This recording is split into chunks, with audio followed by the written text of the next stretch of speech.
Kia ora, talofa, namaste, haere and welcome to the Nichecache. We are recording this on Tuesday, the 15th of October, fresh after White Ferns made the T20 World Cup semi-finals. The All Whites had a win and racked up 4 goals. We also have the Blackcaps. They start their World Test Championship tour against India.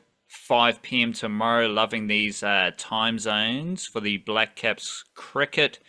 We've got lots of Aotearoa sporting matters to take care of, and we are from thenichecache.com, where you can read about Aotearoa sport in depth. We've got a monster Stephen Adams preview. We've got Kiwis and Kiwi Ferns squad breakdowns. Every Monday and Tuesday, we're rolling out the National League debriefs from the weekend's action as well. We've got a Blackcaps versus India Test Series preview. We've got a few White Ferns yarns. Haven't done one fresh after the win against Pakistan overnight, but there's a bit of White Ferns content there. And anything else that might tickle your fancy, we've got it on our website, theniche-cache.com. You know what we do? We put a heavy focus on cricket, football, rugby league and basketball. That's what we love. That's what we do best. So check that out on our website if you love to read about Aotearoa sporting matters. And yesterday was Monday, which means we sent out our free newsletter, which may not have been the best newsletter dispatch because it was just me.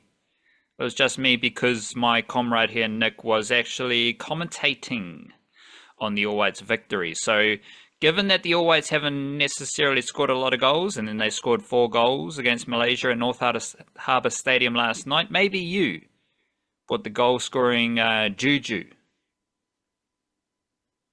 Maybe my as you know, it was nil at halftime. Maybe my halftime comments sparked them up or something like that. I'm not sure, but yeah, I don't know. It seems to they got a good victory out of it, so we'll take the omens. But that means our newsletter was a bit stripped back yesterday via Substack, thenichecache.substack.com. That's free, comes out every Monday and Friday evening. And I still managed to do a little breakdown of the New Zealand Warriors squad. And I do want to go a bit deeper into the Warriors later on in the podcast. We've got the situation. Marcelo Montoya was... The way I want to frame it is the Warriors shuffled their way out of that contract, so that's good stuff. And then they extended youngster Ali Leotawa. So there's a few Warriors things I want to touch on later on, but I did offer a basic rundown of the Warriors squad in our newsletter via Substack, thenichecache.substack.com. And that's completely free, comes out every Monday and Friday evening. So between the podcast, the website yarns, and the newsletter, we have a whole lot of free New Zealand sports content right there for you. Probably better than anything else you're finding around Aotearoa, especially floating face down in the mainstream, as Outcast would say. And we also do our subscriber podcast every Thursday. And that is strictly available for the generous folks on Patreon and those who upgrade their free Substack subscription to a paid Substack subscription, thus offering their support to the Niche Cache every month.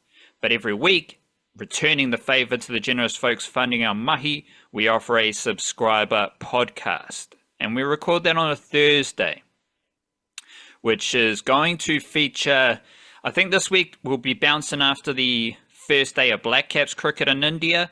So between the first day of the first test in India and Ford Trophy cricket starting this weekend, I think there's going to be a fair amount of New Zealand cricket yarns in our subscriber podcast. And we may also go deeper into any other football matters that pop up, or any other bits and pieces from the Aotearoa beat that we want to talk about. So Nichecast is a big monster podcast we record on a Tuesday, and then we do have a bonus podcast which is available on Patreon and Substack for folks with a paid subscription. We always start our podcast with a dose of mindfulness. What do you got, Chief? Well, I got one from a particularly special source this week. Special source, SOURCE, just to just to be clear on that. That's Stephen Adams, because Stephen Adams late last week jumped in on the old Auckland FC investments, and they randomly just chucked up a quote that he said of like, this is Stephen Adams' advice to the Auckland FC players, where he goes like, embrace it, enjoy it, nerves are good when you're in it, blah blah blah. And then this last little line, I thought, there's no way he came up with that. Like he's read that somewhere else and he's repeated it, but he goes, just be where your feet are. I thought even like that's good advice regardless. Like that's just nice, variations on a theme. It's a bit of Ram Dass's "Be Here Now" kind of thing. But when you're saying that to a team of footballers, it hits even better. Just be where your feet are. Yeah, like I definitely appreciate the grounding nature of that mindfulness, but I've heard it a lot, so I don't want to like poo-poo your appreciation for that mindfulness. Sometimes you just need to keep hearing it. Yeah, yeah, The 100th time you hear it might be the time that clicks through, or just sometimes you just got to daily practice. You got to do this stuff every day. we just got to be where your feet are. You just got to be where your Yeah. feet are. That's it. But I specifically heard it in the lead up to the NRL Grand Final because there's like the Penrith Panthers are moving on. There's a lot of change, but there was a lot of also be where your feet are, just trying to be here in the moment type of chat coming out of the Panthers, which they did very well. But yeah, I think it's a very sporting. I think it's a high performance thing. So it's high performance mindfulness because I hear it a lot from athletes. Like they're just to get the best result, to get the best performance in a sporting sense, you need to be fully present in the moment. And maybe that's what we need as mediocre performing human beings. We also need to be present in the moment and be where our feet are, be where our belly is, maybe, is another way of saying it, because be where our fingers are, be where our elbows are. I don't want to be, rude to the other body parts aside from your feet. Crikey check. But Yeah, we're not picking favorites here. Yeah. yeah, just be where your body is. Be where your body is and not where your mind is. We'll try to get your mind to be where your body is. Get them both in the same place. Yeah, Yeah. just right here, right now. So shout out to Stephen Adams. He's no stranger to a bit of mindfulness. And anyone who hasn't heard that specific line, be where your feet are, there it Or the is. million variations of it. Yeah. Yeah. I do feel like there's a bit of ick when the mindfulness comes from the high performance realms. Like I agree. I think that's an element of it which very much gets repurposed in a way that's not entirely I think it loses the context it's supposed to be told in. But that one I think is universal enough that it's used in a high performance context, but I think it's also used in a like driving your car to work kind of context. It's whatever the situation happens to be. yeah, it seems like something that Jurgen Klopp would have loved. Yeah, well, Or Razor, Razor. He definitely appreciates a bit of be where your feet are. Good stuff. And it goes to show that if the high performers are embracing a more mindful approach to get that high performance, maybe we can all be better every day if we just adopt a little bit of mindfulness. And speaking of the one and only Stephen Adams, I've got a couple of basketball things I want to throw at you to get your thoughts, because this was in jest. Stephen Adams, he's taking the piss. He's having a little 3-point contest with Reed Shepherd at the at the Houston Rockets. Crikey Jack, sorry. He is now playing for the Houston Rockets, and he was shooting a few threes. He was having a little 3-point competition with Reed Shepherd, noted 3-point young gun. And the first thing that came to mind, and this is the difference between Stephen Adams and a lot of other NBA players. This clip was fully in jest. Like, Stephen Adams has taken the piss shooting 3-pointers alongside Reed Shepherd.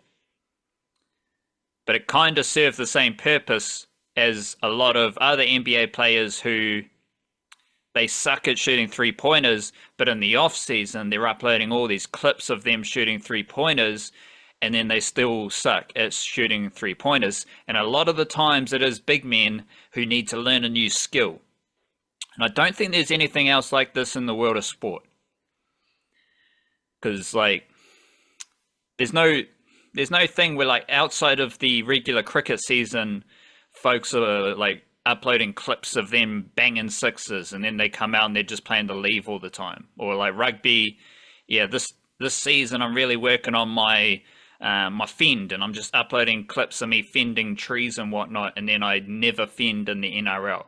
This feels like something that is very specific to basketball, specifically the NBA. And Steven Adams is shooting three pointers in the off season. Great news. I think he's taken the piss. He has been doing that for a long time, though.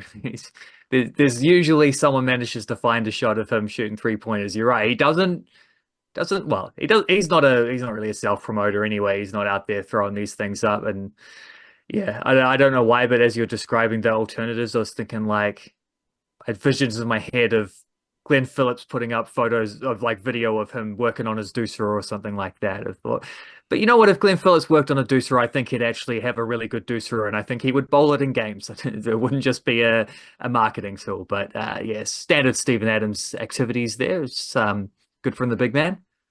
The footage of Steven Adams shooting a three-pointer, and there's other footage. Just want to shut this guy out to make sure, excuse me, that he is, because obviously every time Steven Adams moves NBA teams, we get a new American group of journalists to cover Steven Adams. And Jonathan Feigen, Feigen on Twitter, he's got some good stuff, good access with the Houston Rockets. So he's got plenty of little clips of Steven Adams shooting three-pointers with Reed Shepherd, as well as doing a lot of pick and roll practice with with Fred Van Vliet and guards like Reed Shepherd at the Houston Rockets. So you're going to hear a lot about how the Houston Rockets, the youngsters are learning off the veterans, and they're putting in a lot of pick and roll practice, and the guards are doing a lot of work. Steven Adams is there after practice doing a lot of that stuff as well. So always fascinated by Steven Adams in the NBA. We are not expecting Steven Adams to shoot three-pointers, though. He has one season with 0.1 three-point attempts per game. Yeah, I think in totals he's like 1 for 11 or something like that for his career, and almost all of those are just like last second of the quarter, he has the ball, heave it from halfway sort of thing. Which actually the one that he made was one of those as well. Like he did actually make a three-pointer one time, just one-handed hurling it up from inside his own half. But yeah, we're not getting too many like structured jump shots out of him. And if they are going to do that for a center, they're probably going to do it for Alperen Sengun. And if they're doing it for him, well, that's a good thing for Steven Adams, because it means that guy's getting a bit of range. You might be able to slide him to power forward and bring in Adams and having two big bodies out on the court at once. Especially because it sounds like Sengun had a bit of trouble last year with, he's a really good scorer from the center position, but for a team that went 41 and 41 and didn't make the playoffs. So even record, they're close. They're looking to find some, little improvements. They can get them up into the playoffs. But Sengun was getting double teamed a lot and really taken out of games.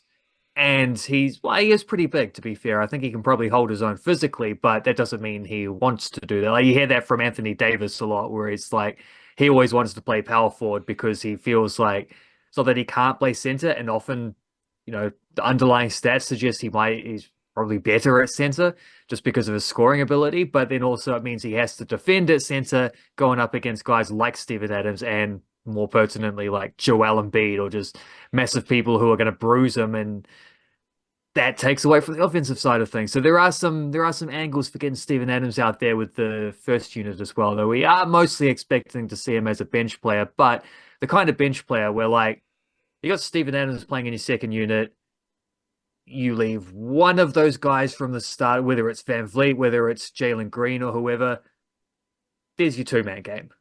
Doesn't even matter who the other guys are. Steven Adams is going to set a screen. There's your pick and roll, done. This guy is going to get in space to shoot a three or to get to the hoop. Like, that's easy offense, especially if you're going up against other teams' second units. So, a lot of, I don't know, a lot of funky little looks for how Steven Adams is going to fit into this Houston Rockets team. But what's interesting about it is it's all just stuff he's done before. Like, his reputation at this point is such that they traded for him because they knew exactly what they're going to get for him. And they're just going to chuck him out there and ask him to do those things that they already know he can do so well. And everyone else is sort of adjusting to that a little bit. And it's, yeah, so clearly, I mean, we've seen it everywhere he's been, basically, except maybe a little bit in New Orleans, but that was a weird situation. But it's like, it's a skill set that just is so easy to work around. And he's been pretty successful everywhere he's been because he's just done these kind of things. And I expect nothing less at the Houston Rockets, frankly. Two stats I am very interested in from, and of course he didn't play last season, but the season before he had a career high 11.5 rebounds per game. And he's only been over 10 rebounds per game in 2 seasons. Both of them were with Memphis. 11.5 is a career high though. He also had a career low in free throw percentage in his last full season of the NBA with Memphis, 0.364. That's his first season below 0.4. So in his last full season of NBA basketball, he played the least games he's played in his career. He had his worst free throw percentage of his career, and he had his highest rebounds per game of his career. So it'll be interesting to see how those shake out in this Houston Rockets team, who probably needs rebound. They probably don't care about his free throws, and I don't think he's going to play. Well, he's going to play a lot of games, but I don't think his minutes are going to be as high as they have been. He's only had one season below 25 minutes per game, and that was his first season. And I think this is the only other season he predominantly played off the bench. I think this might be the other season he dips below 25 minutes per game, but we'll see how big old Steve-O works for the... You know, we've talked about this before, but Steph Curry. In New Zealand, his name is just spelled Stephen. Yeah. But he's Stephen. So it's like, why don't you call Steph Curry Steve-O? Steph-O. No, because he's Stephen. So it's like, I want Steve-O Curry. Because every American player that refers to Steven Adams as Steve-O. And in New Zealand, we got 2 different ways of spelling Stephen. It's either V or it's PH. So in New Zealand, Steph Curry would be known as Stephen Curry. And if we're adopting that method, he would then be known as Steve-O Curry. So shout out to Steve-O Curry and shout out to Steven Adams. And shout out to the Breakers because they are coming back from America and they are top of the table in the NBL. They're 2-0. Obviously, they lost every game of their little American tour. This is interesting, I find, because one of their wins was against Southeast Melbourne Phoenix, who are 0-5 and they just fired their coach. Good stuff there. And their other win was against the Brisbane Bullets, who are 1-3, and they now play the Bullets again. So, funky little chapter here for the New Zealand Breakers. A, because they're returning from their American adventure where they lost a lot of games and no one really cared anything about what they did. And they had that journey just after winning 2 games in the NBL. Those 2 games were against the 2 worst teams, one of which has fired their coach, The other is now looking for revenge against the New Zealand Breakers. How, like, do you feel like the Breakers can sustain this early season success against the Brisbane Bullets? And I believe this game is on Thursday evening. Which means it's probably a Sunday game as well, I'd imagine. It's in Brisbane, Thursday evening, and then they come back to Aotearoa to play Perth on Saturday. And I'll just check in with where Perth are. They are near the bottom half of they're in the bottom half of the ladder, 2 and 3. So Southeast Melbourne fired their coach 0 and 5. Brisbane Bullets, who lost to the Breakers early, they're 1 and 3. Perth are 2 and 3. So in theory, the Breakers should cruise through these next 2 games. How are you feeling about the sustainability of their hot start?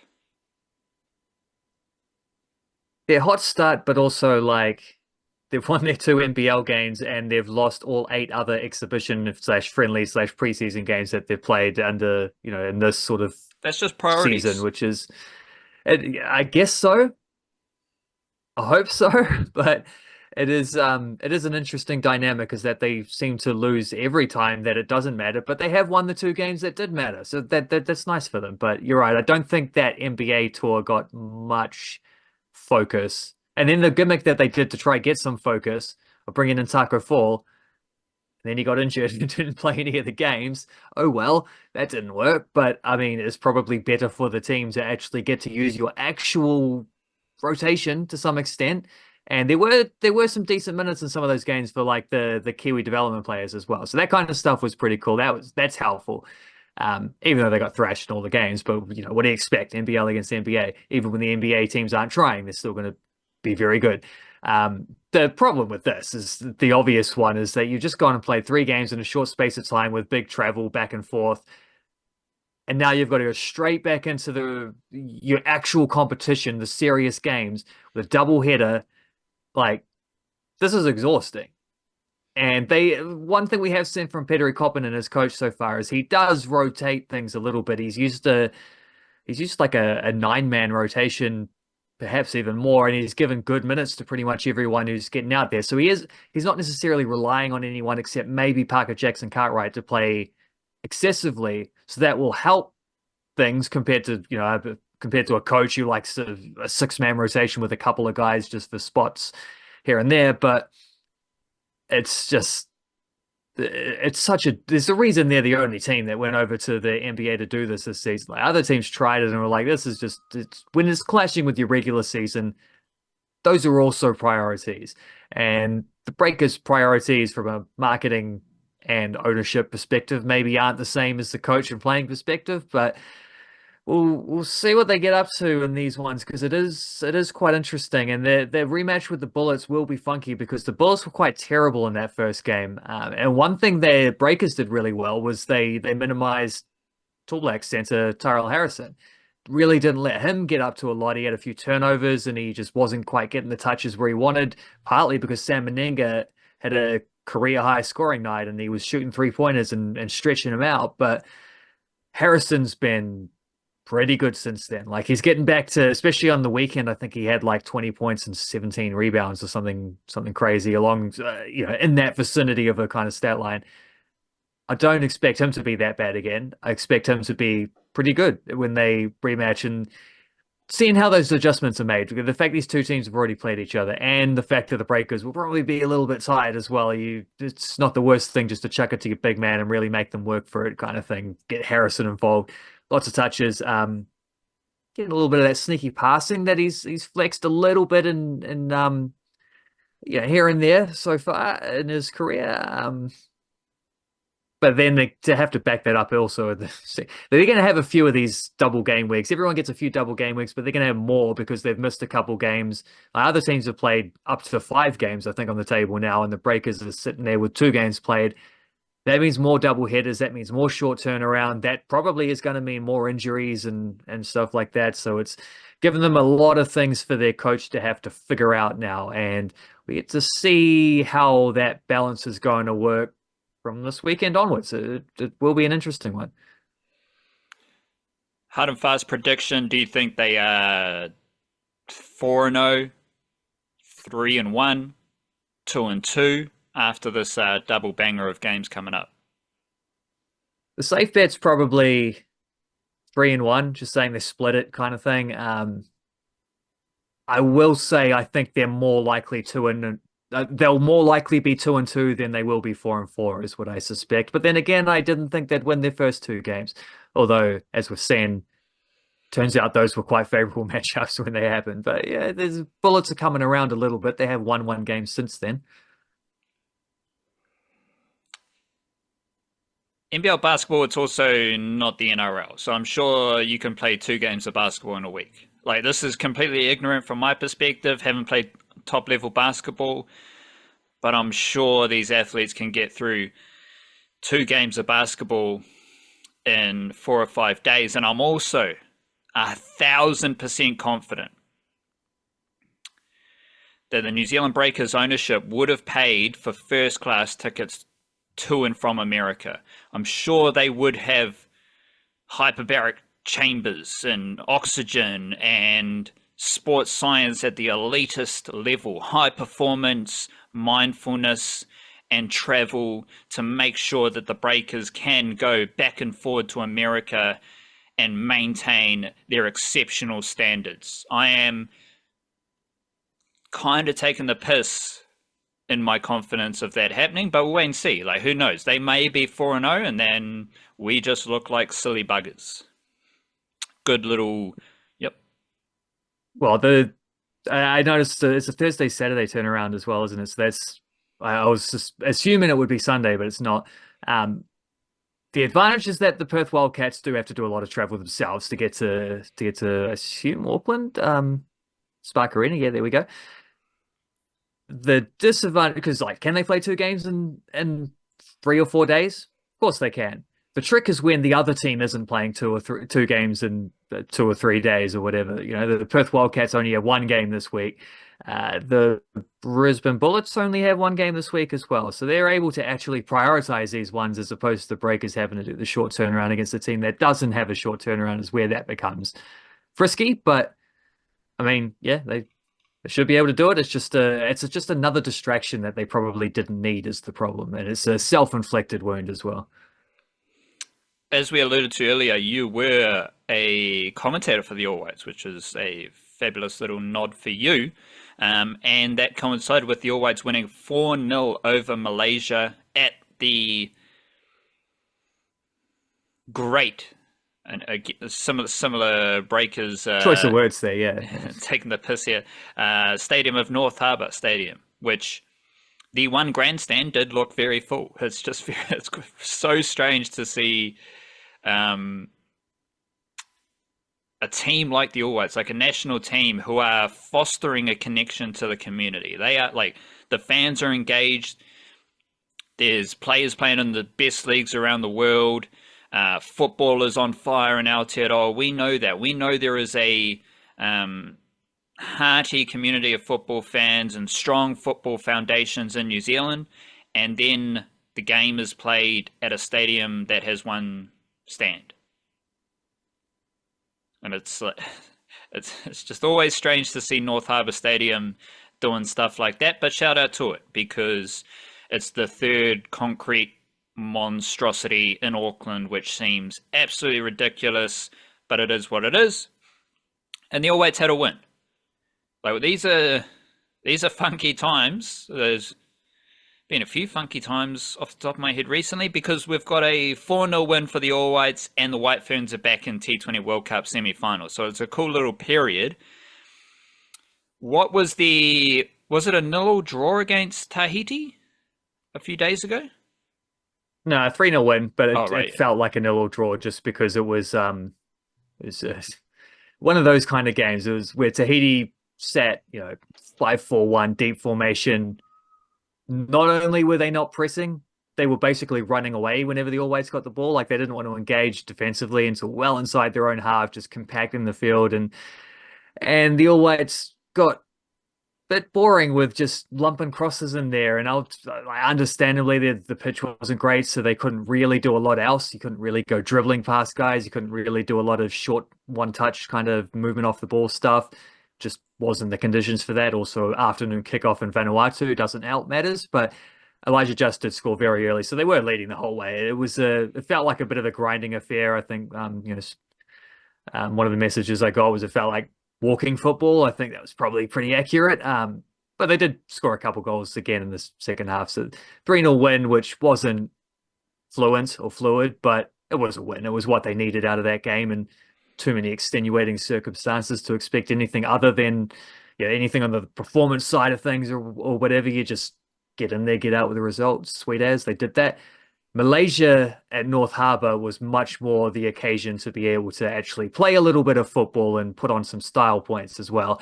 And they did that. Overall, they did that. It was 0 at half time, but they had a fair few chances. It was a little bit frustrating, I think, at times. Yeah, they got still stuck in that pattern of just whipping and crosses, and you've only got one striker there, and it was not Chris Wood on this occasion. Chris Wood did come off the bench and score later on, but it was Ben Waine starting, and he's not necessarily the guy. I mean, he's doing a lot of movement and helping set up chances as well, but then he's not the target man to aim for because he's out there putting in crosses. He's not there in the middle of the box, and even if he is, he's either going near post or he's dropping off or whatever, but you need someone else in there. You need a couple of targets if that's going to work.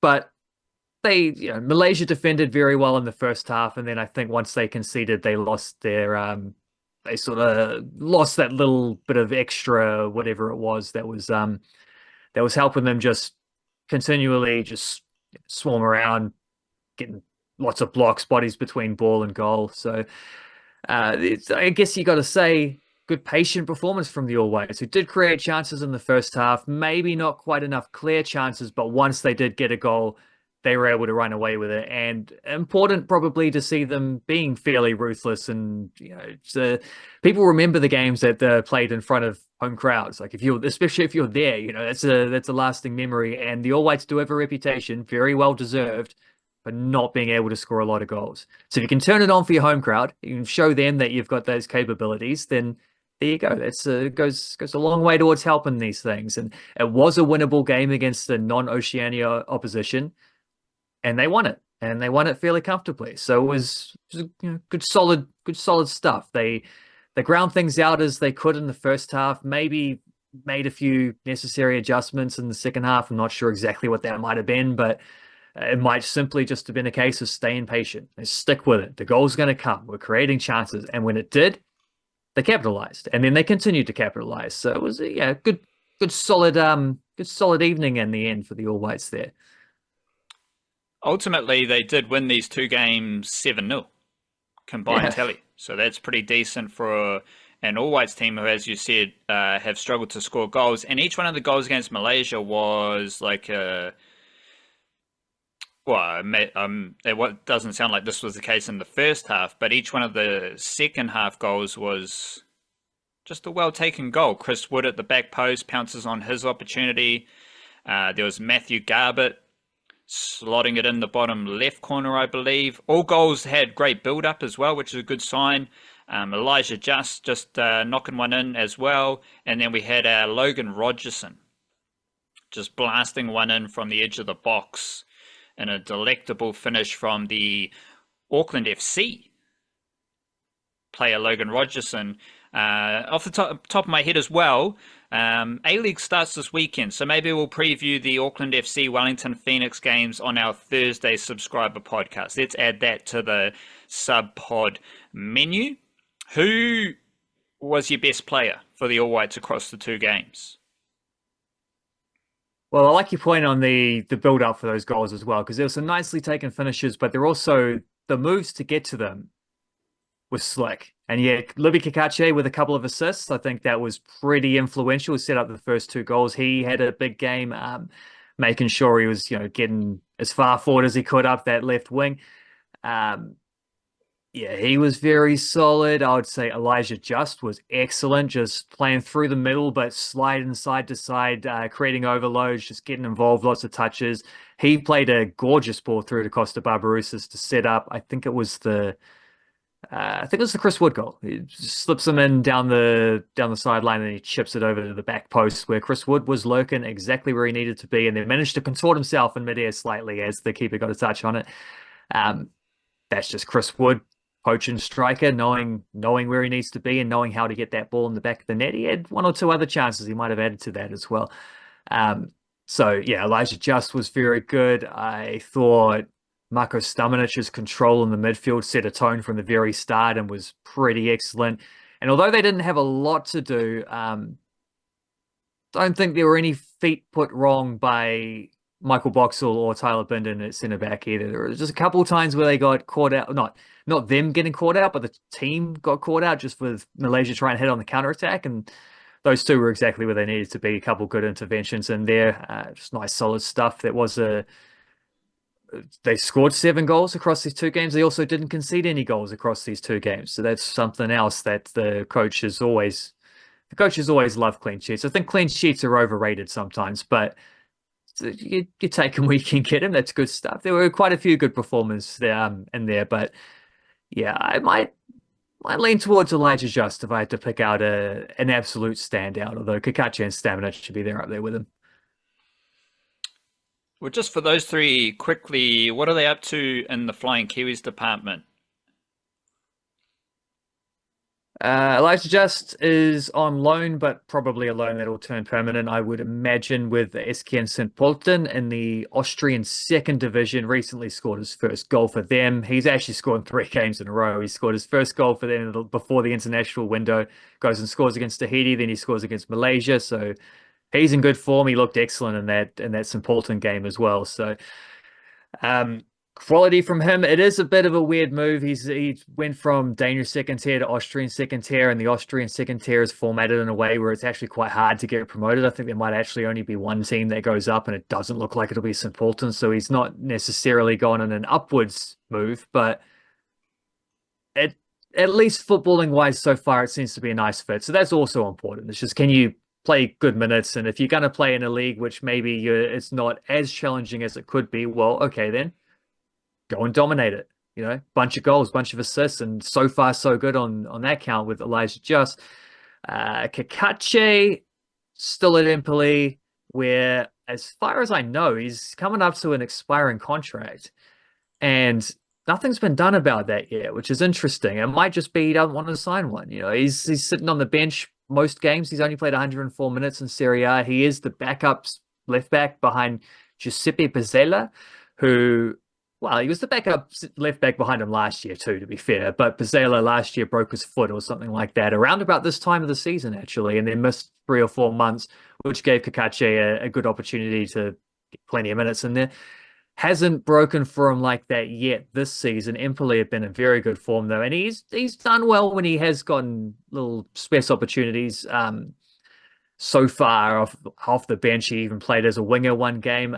He's had a couple cup starts as well, so he's keeping that ticking over. He's just basically staying ready, trying to do what he can, and waiting for his extended opportunity to come, because Pizzella is an injury-prone player. But yeah, the curious bit about it with Cacace is that, assuming that's correct, that his contract is about to expire, and I've never heard anything about any other extensions or anything like that.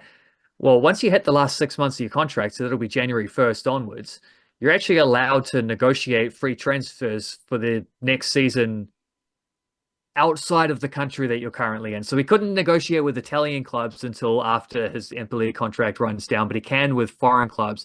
And there were a couple German teams linked with him in the off season. So I wondered if they would cash in on him then and sell him if there was that opportunity. There was that opportunity, but they didn't sell him. Now they're coming towards a transfer window where if you're going to sell him and get any kind of profit for a guy they did spend a couple mil on in the first place, well, that's the time. There's no other time. If you don't sell him in January, you don't sell him. You'll leave on a free. And there hasn't been a new contract yet, which suggests that probably there isn't going to be one. And if you're a backup who has the opportunity to start elsewhere, I'm not sure you would want to sign one anyway. So it might just be that they want to run down that contract and let him walk, or it might be that they try to cash in January. It might be that they try to cash it in January, but he says no and then just signs on a free somewhere else. Will that be in Italy? Will that be elsewhere? I don't know, but interesting little angle to be aware of with Cacace and the context of his season. Who was the other one? Marko Stamenic, Olympiacos. I don't think he settled in as well at Olympiacos as he did at Savannah Zvezda last year. He's been a bit in and out. There was an injury to one of their other more experienced midfielders, which gave him a few starts in a row. Then that guy comes back. But then actually lately they've had a 19-year-old youth team guy starting ahead of him for a couple of games, which is not the most encouraging thing. He's played all right when he's played, but I just don't think he's been able to play consistently enough to get into any kind of rhythm yet. So yet to win over the Olympiacos fans, hasn't really had a huge opportunity to do so, but it's fairly early days. Olympiacos are a good team. Like that's not a team you just walk straight into the starting lineup of. It does take a while to earn that. And one thing he does have in his favor is he's not actually an Olympiacos signing. He's a Nottingham Forest signing who's been loaned to Olympiacos, but they have shared ownership. So there will be at least some pressure on later. Let's not hang this guy out to dry. He's an investment of the parent club, so we need to look after him. So we'll see what it looks like for him. I would like to.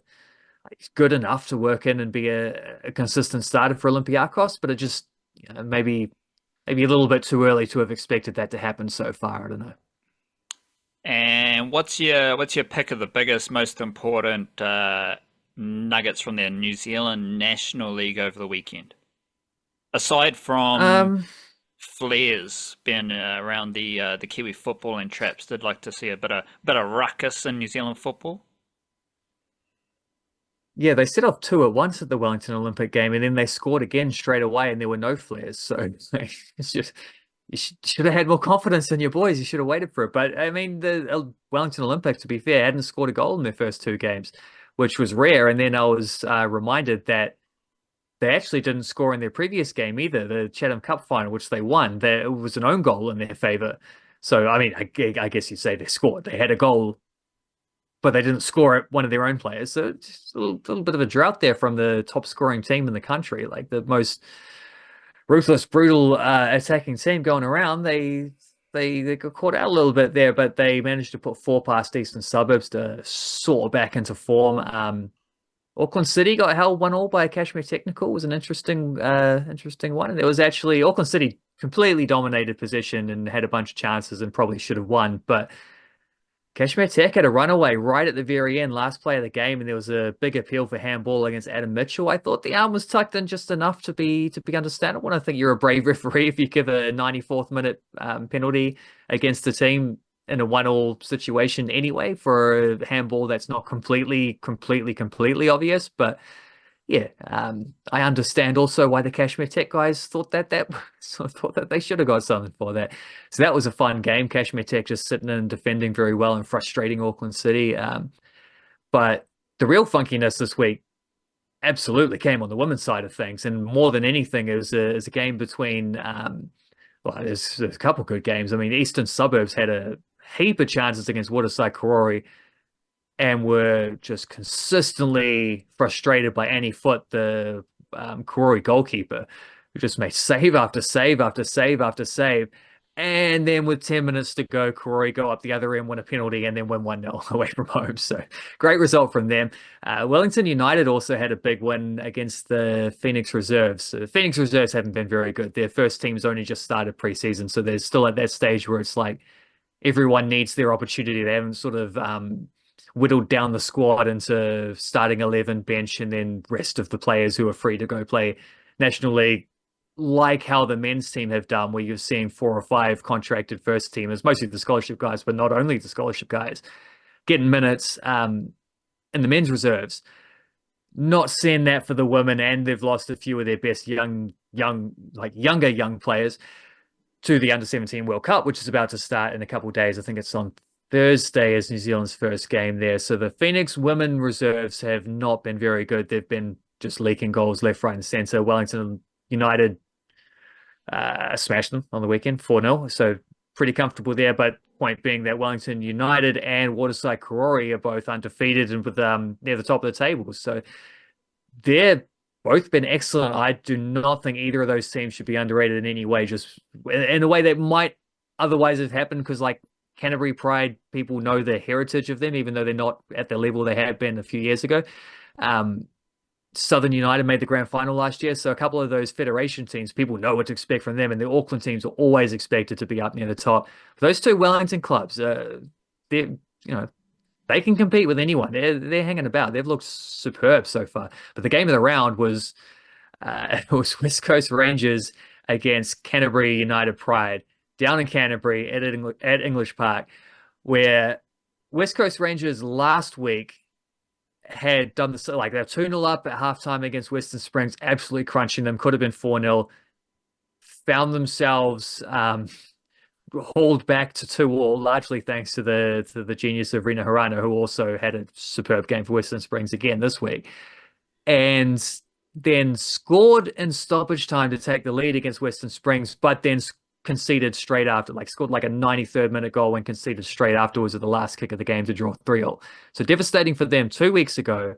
This week, they were leading. They were leading 3-2 going into stoppage time away against Canterbury United. And then they conceded again. Another stoppage time equaliser, you're thinking, not 2 weeks in a row. Well, guess what? It wasn't 2 weeks in a row because they then conceded a stoppage time winner. So Canterbury United scoring in the 95th and 97th minutes, I think it was, to win that game. The winning goal was from Charlotte Mortlock, curls it straight in from the corner kick. Like, just whips it in, back post, dipping, swerving, beautiful finish. And that was the winning goal for Canterbury. A fantastic victory there. Not the first time I've seen Charlotte Mortlock score a Olympico from a corner either. And I'm pretty sure she scored one from the exact same corner last year. I have a memory of it at least. So, yeah, crazy stuff going on in them National League games. And that's what we love about it. Who you mentioned, Rina Harano, are there, like, who stands out as the best Kiwi players, men and women, in the National League so far?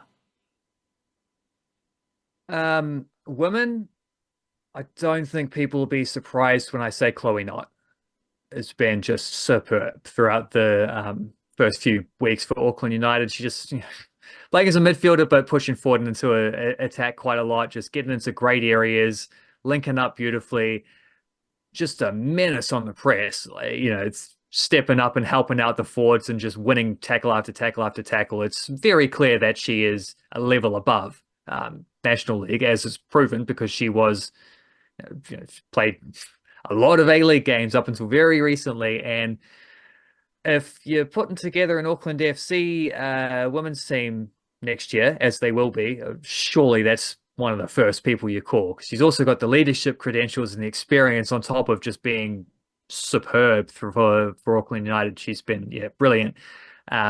Men, I don't know. It's been an interesting start to the season where you've got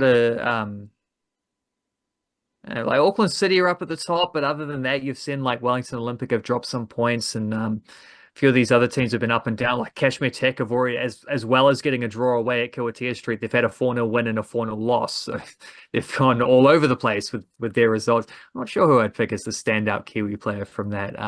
For a long time, it was just Cam Howison. There's a few guys at Wellington Olympic who would be in that bracket, but they just haven't played quite as well to start the season. But Jack Henry, Sinclair, Justin Gully, Ben Mata, some of those types, Hamish Watson even.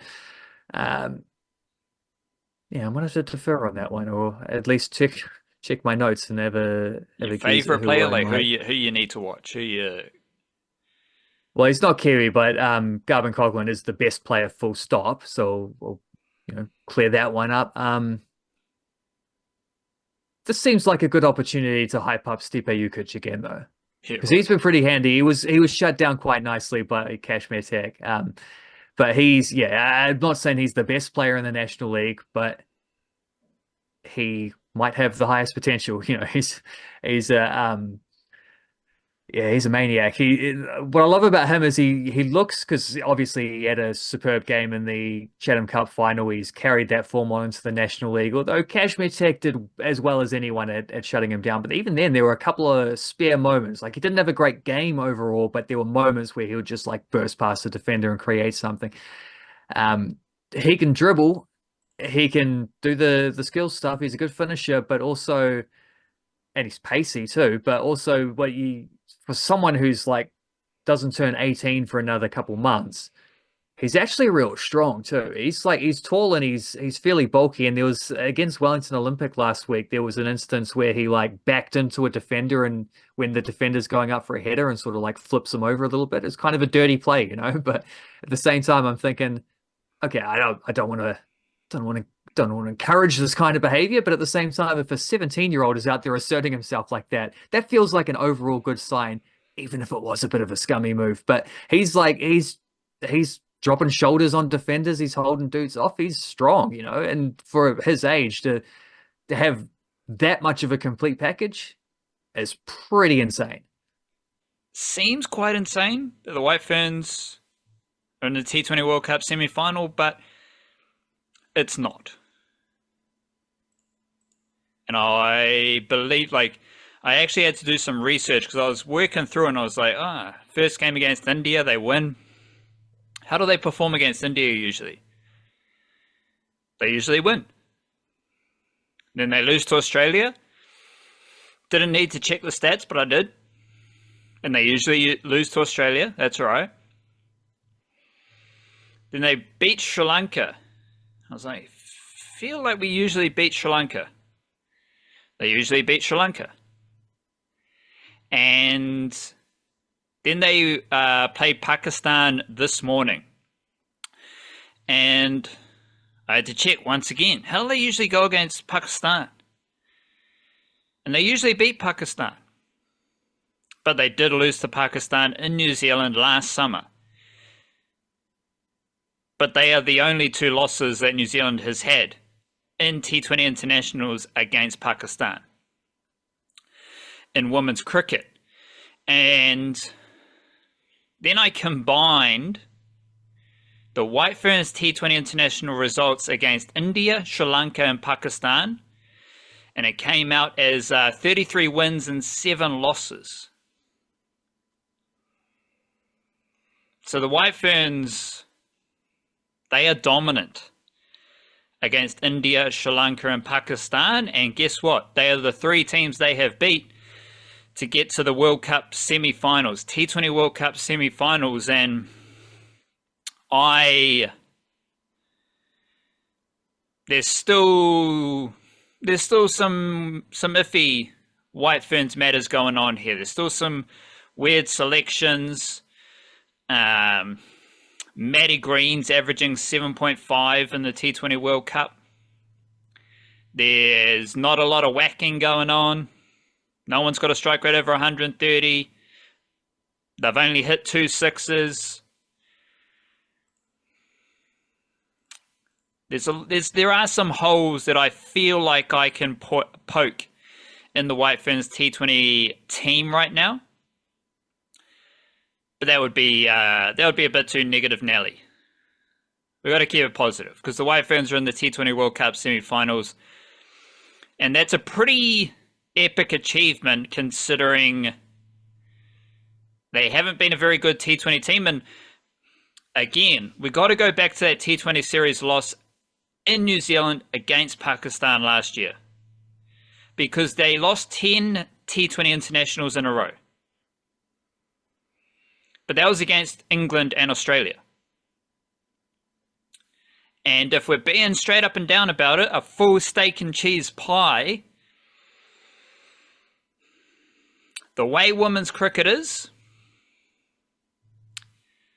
I think if the White Ferns played 10 T20 internationals against Australia and England, they'd usually lose 8 of them. Maybe 5 or 6, not on a good day because you need 10 days. Maybe in a good month, they might only lose 5 or 6 of those games. Maybe in a bad month, bad period, they may lose all 10.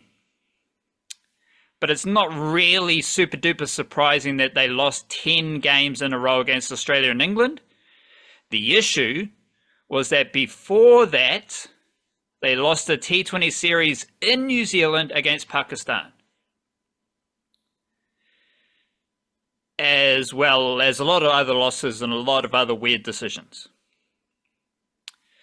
They have now cracked the World Cup semi-finals, and it's the first time in the last... they missed the semi-finals in 3 consecutive T20 World Cups. That shows where the White Ferns are at. Then you've got this recent period, not the losing streak, but a recent period where they were struggling. And they have, again, there's a lot of nuance here, because I don't want to say they flipped it around, because they haven't flipped anything around. They are dominant against India, Sri Lanka, and Pakistan. They have a record of 33-7 against those teams. So they haven't changed that. They've just kept doing that, and that's been good enough to get them into the World Cup semi-finals. And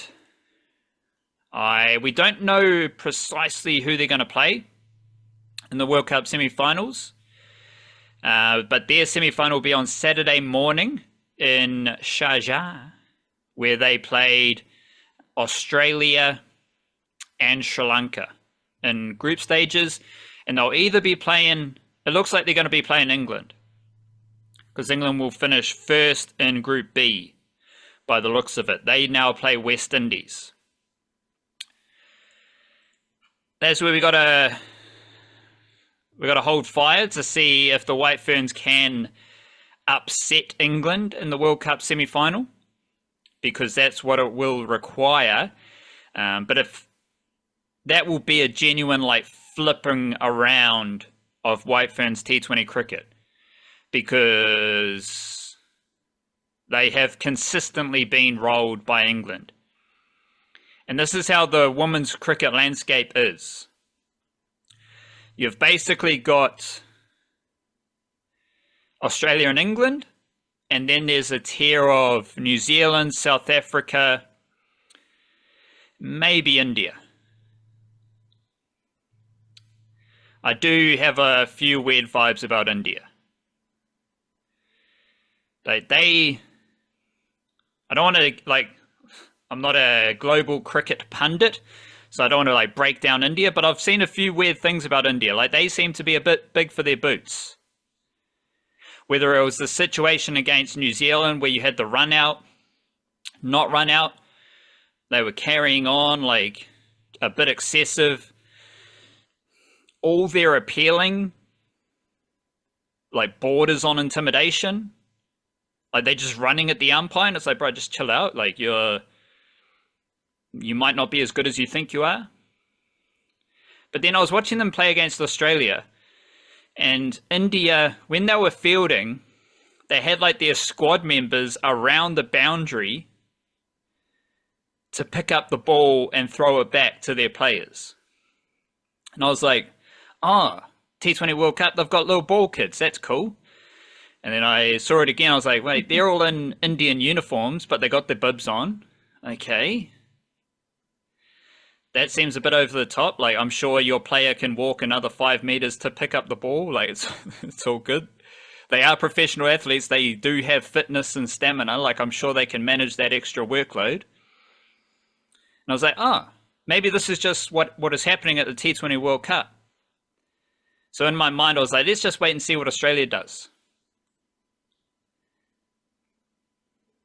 There's no people around the boundary for Australia. The players just walk another 5 meters to pick up the ball and biff it back. And let alone the fact that when the ball hit the boundary, if the ball stayed inside the boundary,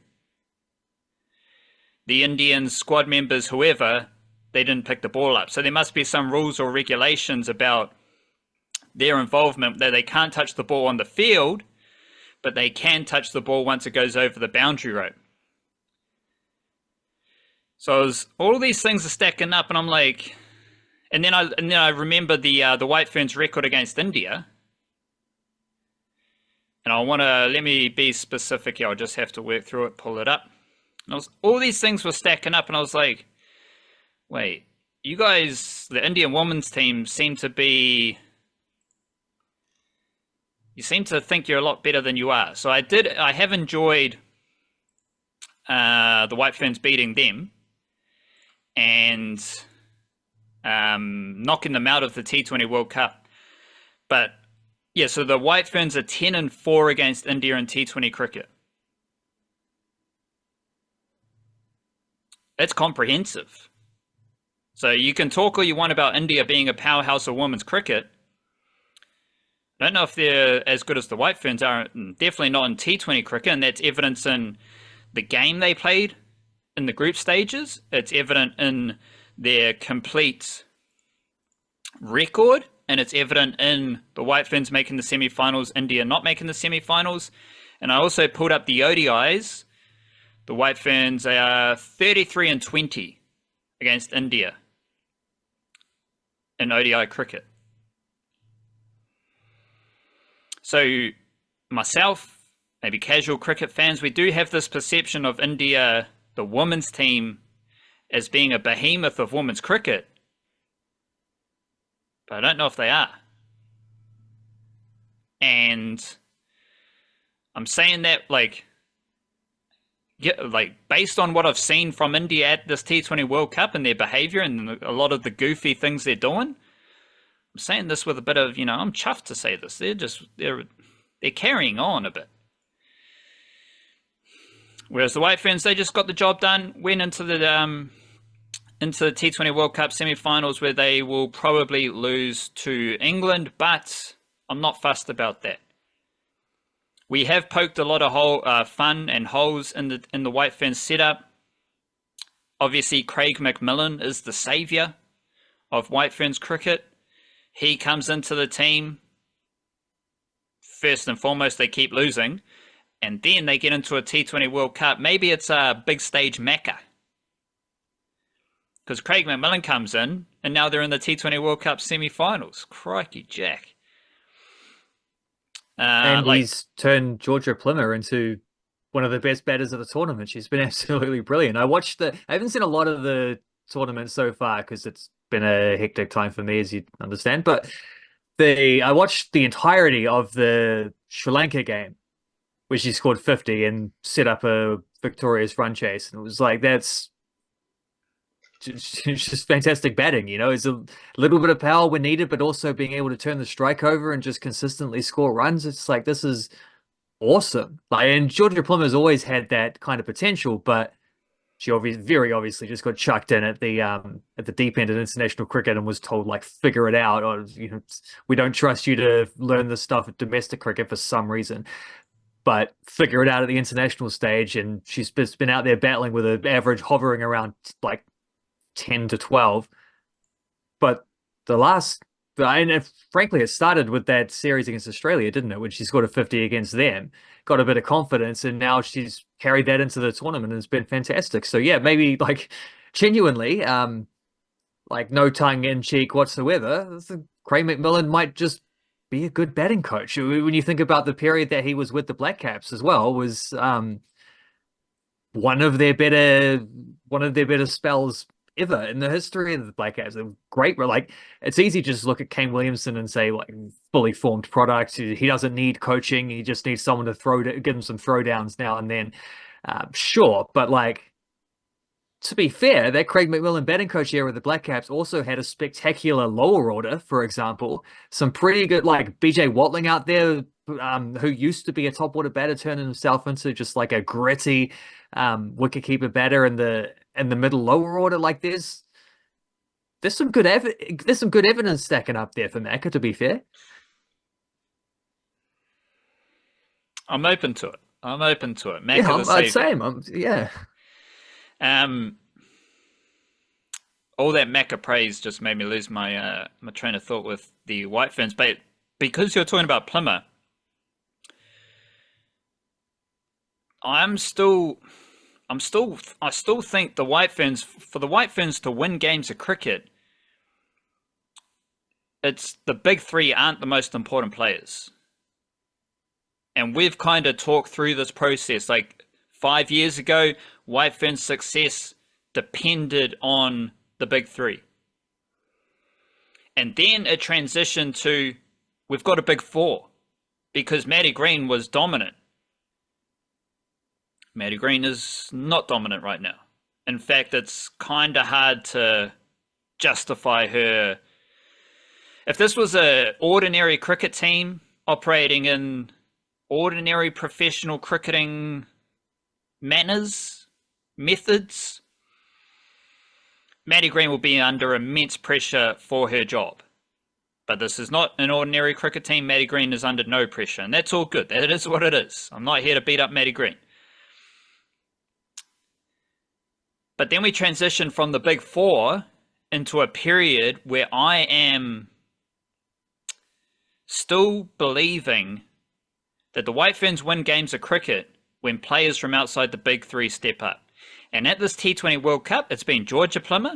She is the leading run scorer, and she's got the highest strike rate in the team. Doesn't get any better than that for contributions outside the big three. For context, like, she's averaging 27, 108 runs. Well, she's played the extra innings, so let's just stick with the average. She's averaging 27, Matty Green's averaging 7.5. But then with the ball, the second best bowler, the second leading wicket taker is Rosemary Mair. So with the ball, the batting big three of Bates, Devine, Amelia Kerr. With the ball, it skews towards Amelia Kerr, Leah Tahuhu. And because I love the New Zealand spinners so much, I think Eden Carson deserves to be in that mixer. But for the White Ferns to win, Eden Carson and Rosemary Mair need to be playing at a high level. And the White Ferns have won these games with Georgia Plummer, the leading run scorer, best strike rate. Rosemary Mair, second for wickets. Eden Carson, third for wickets. Like, the role players are chipping in, but they're not just chipping in. I don't know where to take this. Like, they're not just chiming in, chipping in. They're giving the whole. They're giving the whole bucket. They're pouring out the whole bucket. If that makes any sense to anyone listening. As well as Amelia Kerr being the best bowler in the White Ferns team right now. So, runs from Plummer, wickets from Mair and Carson, they take the White Ferns to the next level. They take the White Ferns to the neck level, assuming that the big three are holding steady, as well as Leah Tahuhu. And Amelia Kerr, like, she hasn't been a dominant force with the bat. 85 runs at a strike rate of 84, averaging 28. But with the ball, she's got 10 wickets, which is the most of the White Ferns bowlers. 4.9 RPO. She's the only bowler with a wicket who is below 5 RPO. Jessica did bowl 3 overs at 4.3 RPO. And you could make a case that this is Amelia Kerr's best year of T20 international bowling.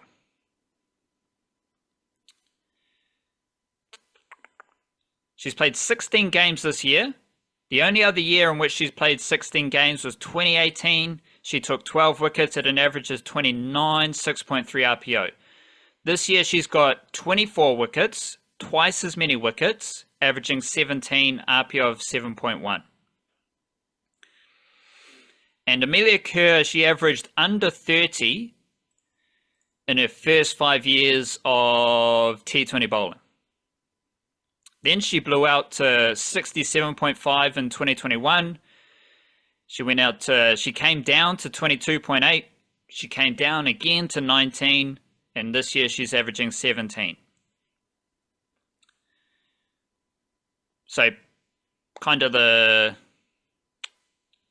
Well, yeah. So her T20 bowling was excellent. Had a tough period. Now she's getting back to the excellent zone, and that's pretty good for the White Ferns considering they are in the UAE, where they have all the spinners have played a game. There is a bit of White Ferns goofiness because they're swapping Lee Kasparek and Fran Jonas in and out. And it's like, I think you can just play Lee Kasparek. But they seem to love Fran Jonas. Lee Kasparek took 2 wickets, average of 13, 6.7 RPO in her 1 appearance. And Fran Jonas, Lee Kasparek bowled 4 overs in her 1 appearance. Fran Jonas has bowled 5 overs in her 2 games, 1 wicket, average of 33, RPO of 6.6. So still feel like Lee Kasparek's a better bowler. But I think it's a stretch for us to say right now in Sawyer we trust. So let's go with Marko we trust, because There we go. it would be a pretty big change to just suddenly start appreciating Ben Sawyer. But for a giggle, we can appreciate the big old Mac dog, the big Mac, Craig McMillan, cricket coaching guru. So what's the with Rosemary Mayer? Like, what's the story there? Has she been playing consistently throughout these throughout the 10-game losing streak? Because I think she was in and out a bit over the previous summer. I don't know if that, I assume probably injury or something like that. But it's like, is that the case? And then also like, because she's trying to remember from what I was watching, she's got a wicked slower ball, isn't it? Isn't that the trick that's working quite well? It's a trick. Like, I don't think it's the only thing she Okay. does. She bowls pretty good gas. She's probably the second fastest bowler behind Leah Tahuhu, and she may be right there with Leah Tahuhu at this stage. She didn't play in 2023. She only played 2 games in 2022. And then she had a good super smash last year, so she got a recall. And then I think she suffered an injury at some point of the England stuff. But she has played 10 games this year, 4 of which are at the T20 World Cup. And aside from 1 wicket at an average of 13 in 2022, this is the most wickets she's taken in her 5 years of T20 cricket and the lowest average. So she's definitely useful at the moment to the White Ferns T20 bowling group. And that means, especially the conditions favouring spin bowling. Jessica's only played 1 game. Molly Penfold hasn't played. And I assume Hannah Rose still in the squad. She hasn't played a game yet. So basically, we've got 4 bowlers who have bowled over 10 overs. Amelia Kerr, Rosemary Mayer, Leah Tahuhu, and Eden Carson. That's the core unit right there. And then Fran Jonas is next on 5 overs. With Lee Kasparek 4 overs and Brooke Halliday 2 overs. They both have 2 wickets each. I don't know if the White Ferns have enough power, enough oomph to trouble England. Like, I think their physicality, Leah Tahuhu with the ball, Rosemary Mayer with the ball, and the skill of the spinners, as well as the physicality of the batting, I think that matches up well right now with India, Pakistan, and Sri Lanka. I think the Kiwi players are, well, just like Australia. They're all freakish athletes. They're all big. They're all powerful. They're all skillful. New Zealand isn't quite at that level, but they're still better athletes than India, Pakistan, and Sri Lanka, right? They're still more physical, more powerful than those nations, and I think that style of cricket is why they win a lot of games against those teams. But when you come up against Australia and England, I think they just do that better. So it's always a tricky matchup. It's like the Warriors coming up against the Panthers. Except the Warriors beat the Panthers this year. Yeah, I was about to insert a caveat because it's the 2023 version. Yeah, right. Where the Panthers smoked the Warriors in the finals. Yeah, like, and the Warriors weren't playing with their second tier players who were better than the first tier players. Yeah, that was a. But like the Warriors under Andrew Webster, they roll out that plan. There's a lot of players cutting back inwards. You work players over. You kick long. You win the first few tackles. You get into the grind. You grind them down, and you can do that against bottom 8 teams and win. And then you try to do it against the Panthers. Like the Melbourne Storm couldn't do it against the Panthers. They did it, but they didn't win. They didn't do it better than the Panthers. The White Ferns, I think they play a similar style of cricket to England and Australia. And that's good against especially some of the Asian teams. I don't know if it's productive. Like New Zealand and South Africa, I think, are pretty even. And they play a similar style. And then you've got England and Australia who are just awesome at cricket. Like it's just so much fun watching Australia play cricket. Like the women's team especially. Like this the skills, the athletics. It's all fun, especially when they're not doing the goofy stuff that the Indian team did. So yes, shout out to the White Ferns. They're playing good cricket. They're in the T20 World Cup semi-finals. This will change my perception heading into the summer. Because they didn't flip it, but they did flip it. They flipped their T20 World Cup form around because they had missed the semi-finals in 3 consecutive tournaments. That sums up the demise of the White Ferns. And to their credit, they have changed that. It would be crazy if they won the T20 World Cup. I don't know what would be more crazy. The White Ferns winning the T20 World Cup or the Blackcaps winning a test in India? I think White Ferns would be crazier. But I don't expect either to happen. Well, let me change it. Level 1, the White Ferns win a semi-final against England or versus the Blackcaps winning a test in India. Yeah. And then the next level is the White Ferns win the T20 World Cup and the Blackcaps win 2 tests in India, thus the series in India. So... What, 1 test and 2 draws? Okay. Either way. I think that's almost more unlikely because it means that India won't have won any of the series, like any of the games in the series. Yeah, I think those are 2... yeah, those are the valid levels there. I can't remember when the last time India didn't win a test series at home, or it's certainly at least the last time they lost a test series at home. I think has gone back over a decade, and you're probably in similar territory. But I don't know actually about the Women's T20 World Cup. Does Australia win that one every single time like they do the ODI one? England factors, they might have something to say.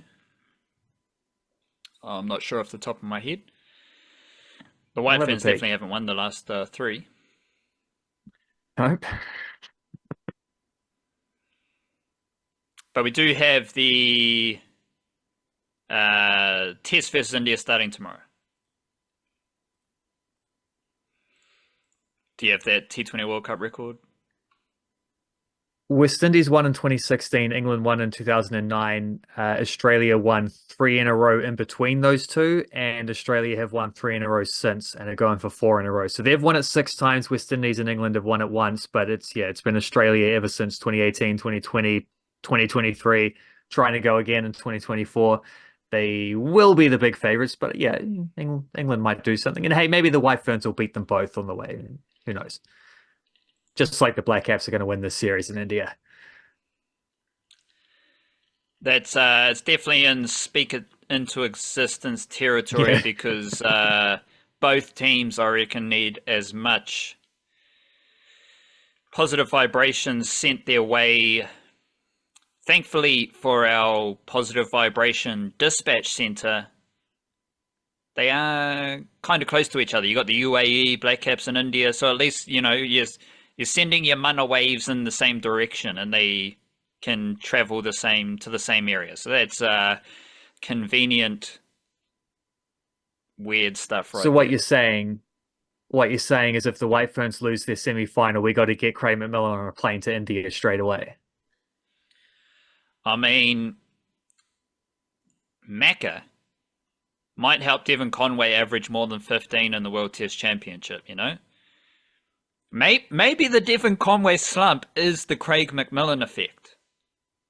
Maybe. Did they overlap? I think they did. I think he would have been in the com box by then. I can't remember. But he's definitely slumping, and someone's got to help him out of that one because that's not the form you want to take into India to play against India in test matches where they're really good at those things. The conditions will dictate this. And all these Blackcaps tests against India, they are at different venues to the Bangladesh stuff. So the vibrant seam conditions and potent spinners that we saw from India against Bangladesh, conditions might be slightly different. Unless it's like a full-on spin cauldron that makes you wonder why you selected one seamer. Unless it's those type of conditions, I have my favorite Blackcaps first 11, not the predicted first 11. And if I was typing this out, I'd just write first number 11 because as someone who types out a lot of shit,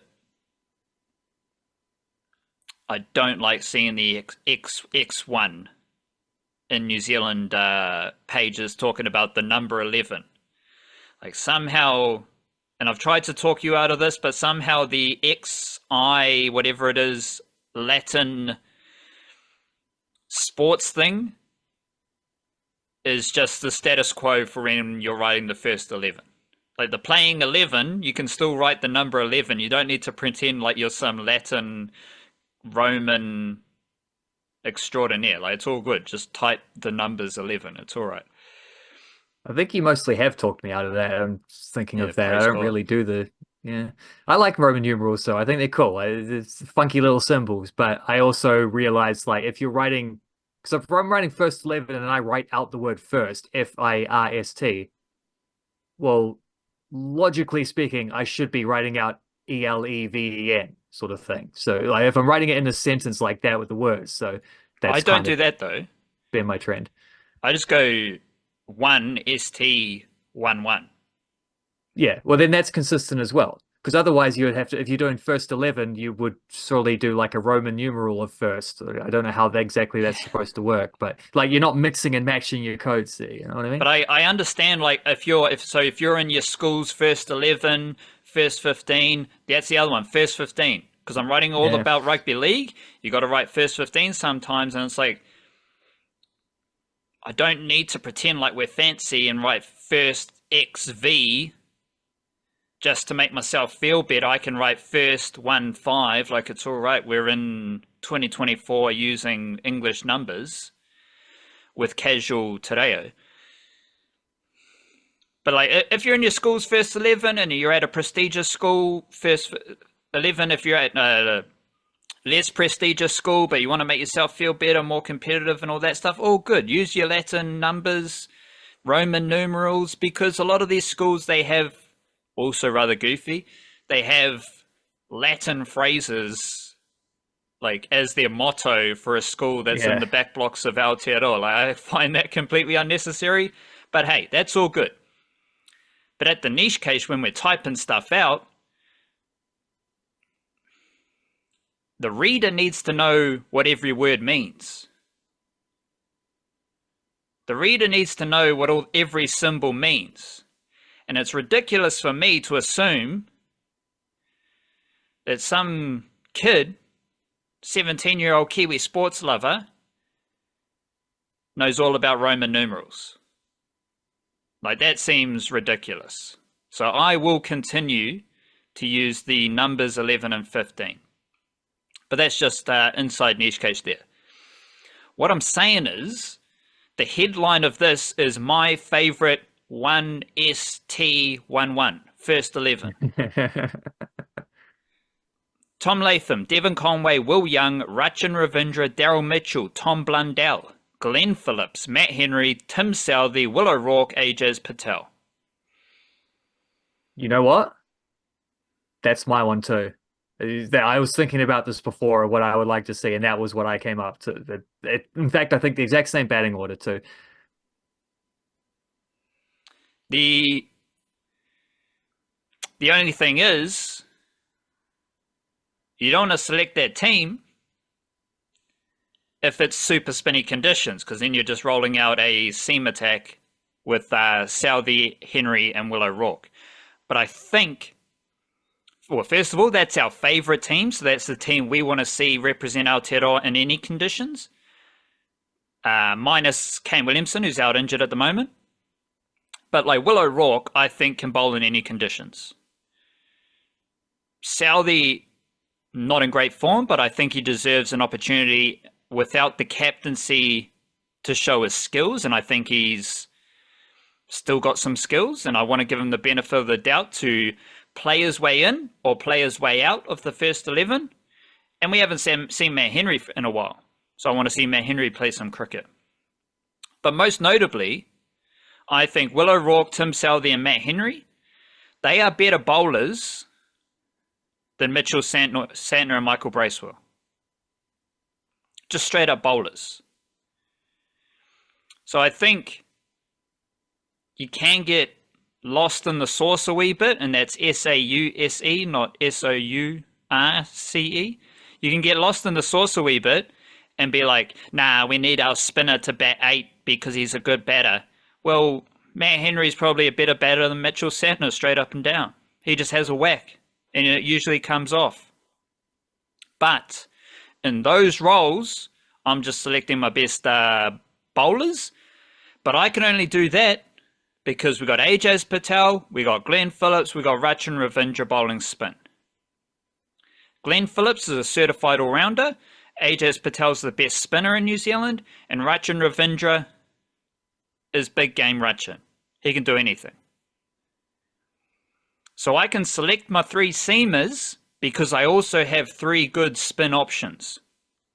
And full steak and cheese pie, the Blackcaps kind of suck at Test cricket right now. However, they have some funky skills. You got Glenn Phillips, the all-rounder. Ravindra's a top 4 batter, arguably the best batter in the team right now, and he's a lefty spinner. Ajaz Patel's the best spinner. Like, this isn't plain Jane Blackcaps Test cricket. This is a team that has a lot of skills and a lot of like kind of X factor players there that helps me design the cricket team, helps us design the team we have named. Yeah, and I get a little bit tiresome sometimes when people get like I don't know, just overly frisky about your lower order batters. Like, that's been a strength of the Blackcaps when they've been at their best, is they've been able to consistently get like 50 plus runs out of their 8, 9, 10, 11 kind of batters. But at the same time, like, if Matt Henry's batting at 8, you can say that weakens the tail maybe because you got three guys coming in after him. First of all, Matt Henry's got a great recent record with the bat, so that's not a problem at all. Like he's good enough to bat at 8. It's just whether you've got enough batting after that. But frankly, after what we saw in Sri Lanka, like, put the pressure where the pressure should be. Like let's ask the top 7 to score some runs before we worried about what 9, 10, and 11 do. Something I have been thinking about, which is aligned with what you're just saying, is Tom Latham. Tom Latham batting. Tom Latham batting has been all right in India. He's got more 50-plus scores in India than Kane Williamson. 5 50s and 5 tests in India.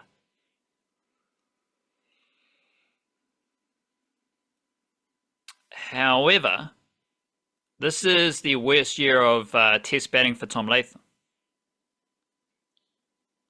So yes, it is an issue of which bowler you want to bat at number 8. Which bowler is going to be the best batter at number 9?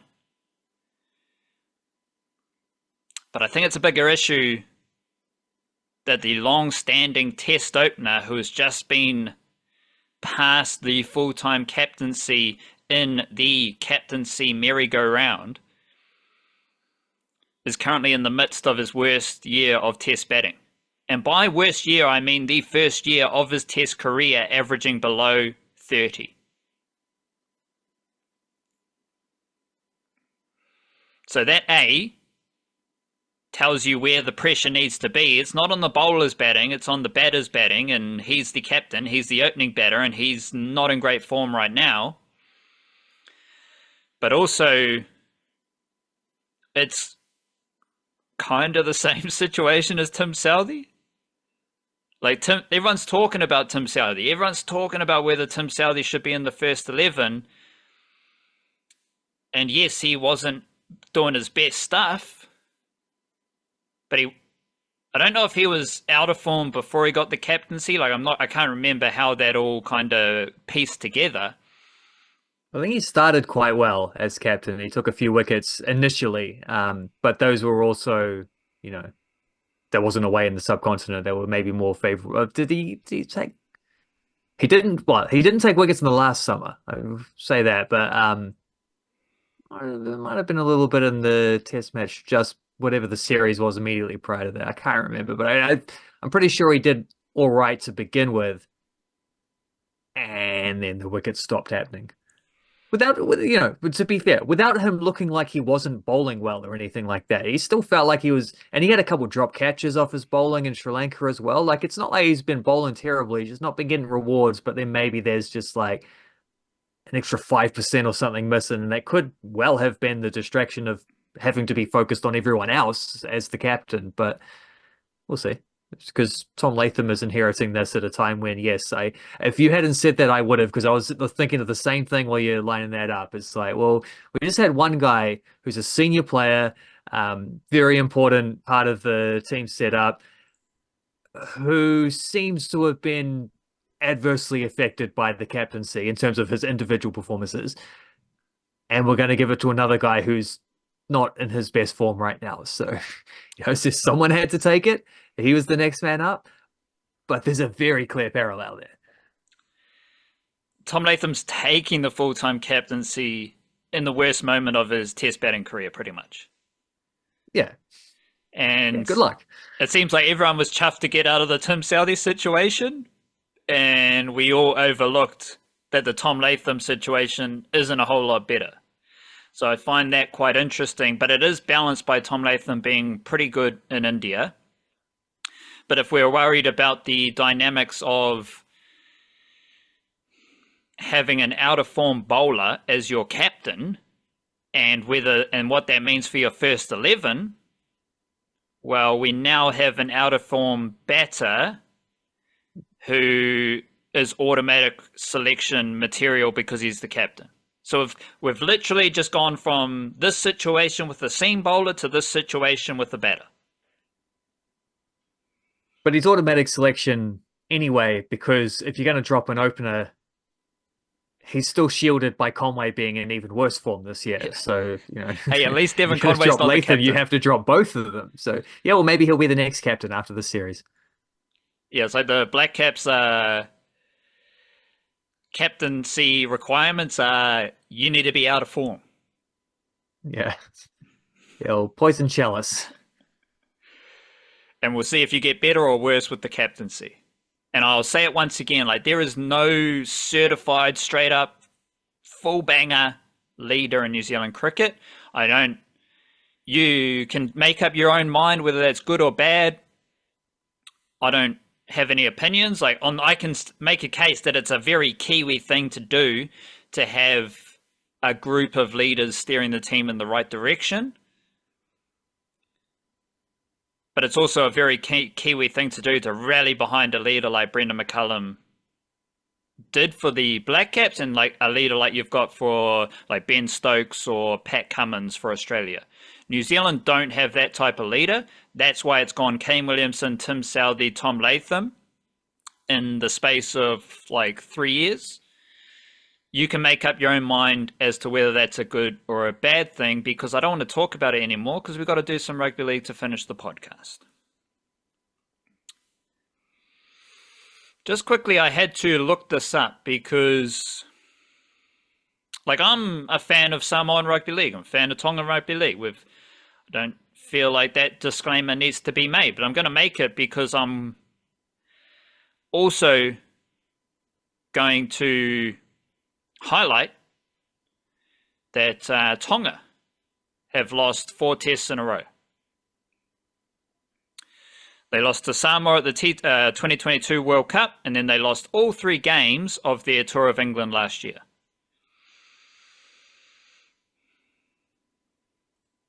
Samoa. To me, Samoa are the darlings of rugby league. And I've talked about it before. I think New Zealand loves Samoa more. I think New Zealand likes Tonga more in a rugby league sense, and I think the Australians like Samoa more. Samoa in their last 3 tests, they have lost all 3. It's not as easy for Tonga because they've got a 18-20 loss to Samoa, an 18-22 loss to England, 4-14, 4-26. So there's a bit of variety there. Samoa have conceded 30 points or more in their last 3 tests, and they haven't scored more than 12 points, culminating in a 50-0 loss to New Zealand last year. I just want to throw that out there. I am obviously fascinated by what these teams. I think Samoa are going up north. They're going to play against England. Tonga are going to be playing against Australia and Aotearoa. Both teams have lost at least 3 tests in a row.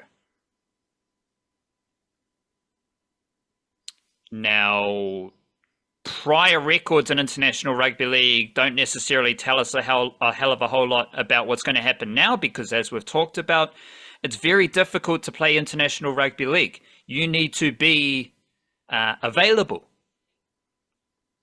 And we talked about last week, we need to put the players who are available for International Rugby League on a pedestal because they're doing things that other players simply aren't doing. So shout out to everyone who's playing rugby league, but it does mean that year by year, the dynamics of International Rugby League change a lot. Samoa beat Tonga at the 2022 World Cup.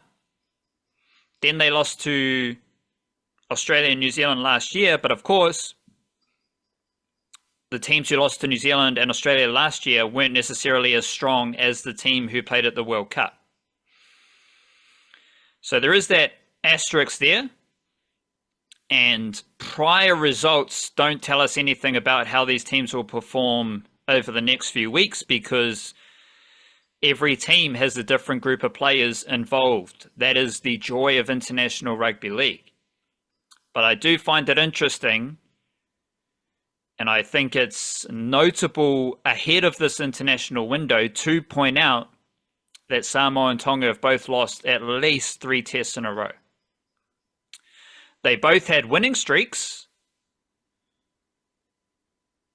Tonga won 4 in a row, including a warm-up game for the World Cup Then they played Papua New Guinea, Wales, and Cook Islands. They won all 4 of those tests. Samoa won 4 games in a row. Greece, France, Tonga, and England. So shout out to them for their win streaks. And I just wanted to frame this upcoming window by saying that they have both lost 3 tests in a row. So if Tonga beats Australia or Aotearoa, they would be snapping a losing streak. Tonga went to England last year and lost all 3 tests. In their last 2 tests against England, Samoa lost 6-60 and then won by 1 point against England. Both of those were in the World Cup. So Tonga went to England and lost all 3 tests last year. Samoa have a up and down record against England in their last 2 games against England. So it's a very interesting kind of window into what's coming up over the next few weeks. Just quickly on the Kiwi NRL wrinkles for these teams. Tonga, there's no one really new with the Aotearoa wrinkles. You do have Iliasaka Toa, who of course spent a couple years at Tamaki College playing first 15, 1-5. So shout out to him. Otherwise, it's the same old crew. But the Tongan women's team, you got the Finau sisters. They're both from Auckland. They're in the Raiders. You got the Fotu Moala sisters. Tuleo is with the Dragons, maybe, still. She was last season, this season. And Metanoia is signed to the Warriors. The Warriors also have Lavinia Tauhalaliku and Emanita Paki. Emanita Paki is from Australia. She's a Queensland Origin player. Lavinia Tauhalaliku is from Auckland. And of course, I mentioned this last week, they've got Paia Uelu, who is signed to the Bulldogs, young player from Aotearoa. Samoa, young players from Aotearoa, Dean Mariner, Maris Jr. You got Whitalanga Ponga. And Simi Sasangi, Ellerslie Jr. from the Raiders. He's there as well, so shout out to him. Samoa woman, Aneta Nu'usala from Otara. Jasmine Fongavini, she played for the Kiwi Ferns last year. She was named in the wider squad, but she's understandably taken up a Samoan role. Jessica Patea, she's from Wellington. I think she's a Wainui Mata Jr. with the Tawaniai sisters. You also got Michaela Ellie. She was playing for the Manly Sea Eagles in the New South Wales competition this year. She's from Manurewa. And Serena Masanga from Howick. She made a debut for the Titans this year. The International Rugby League schedule doesn't have New Zealand playing this weekend.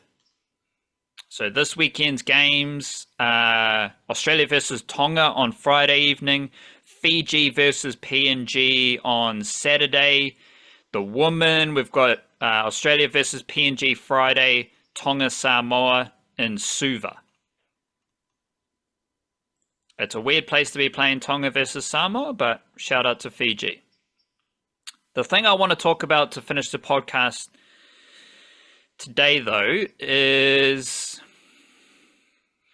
a crystallization, a confirmation.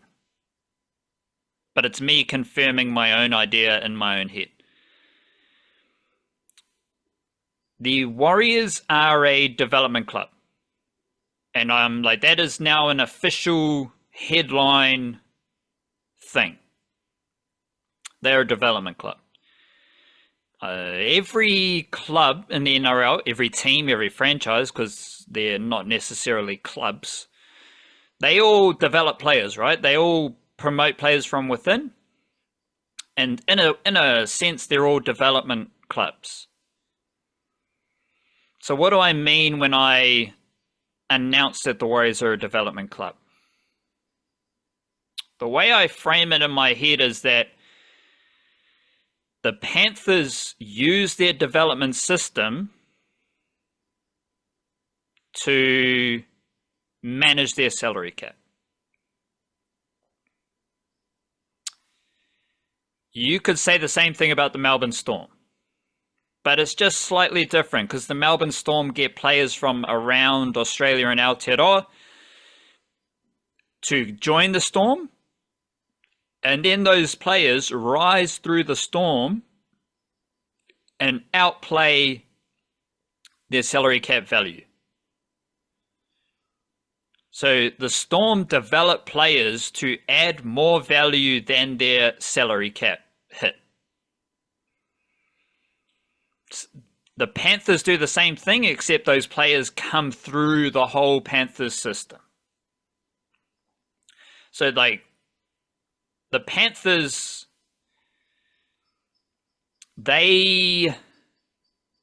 when a lot of their players are on their first or second contracts, they are outperforming their contract value. And to manage their salary cap, some players leave and they are replaced by players who are cheaper. The Panthers don't lose a player for big money and then replace them with a big money signing. They develop players and thus they are cheaper. So the development club tag is something that I've made up, and I'm using it for teams, for organizations who manage their salary cap by promoting young players who are cheaper. So what happened this week or over the weekend? Or over the last 7 days, really? The Warriors shuffled their way out of the Marcelo Montoya contract and then extended Ali Leotawa. And I think this is what's going to happen. Now, again, the Warriors, another trend with what the Warriors are doing is that they are very quiet in their maneuvers. There's some whispers, there's some different things happening, but ultimately, you just find out the Warriors signed Sam Healey. And in a different way, yes, the Warriors signed Jet Cleary, but as we've talked about before, the Warriors also have at least 3 other halves from Australia in their system. So the Jet Cleary signing wasn't quiet. That was loud, but the deeper theme is quite quiet because no one's talking about Luke Hanson, Jesse Sorich, Talon Egan, or Jack Thompson. So that is to say that the Warriors may come out with a signing that we don't know about, because they don't necessarily broadcast their moves. There's not a whole lot of leaks or sources, SOURCE, coming out and saying this is who the Warriors are going to sign, this is what they're going to do. They're quiet in those moves, so I may look very foolish in the next few weeks, and that's all right. I'll keep learning, keep growing, and keep adjusting my interpretations. But I think the Warriors are just going to promote players from within. And that is how they're going to manage their salary cap. To get to that point, I think they've had to sign a few players from Australia. And I will also add, like Marcelo Montoya joined the Warriors during the pandemic.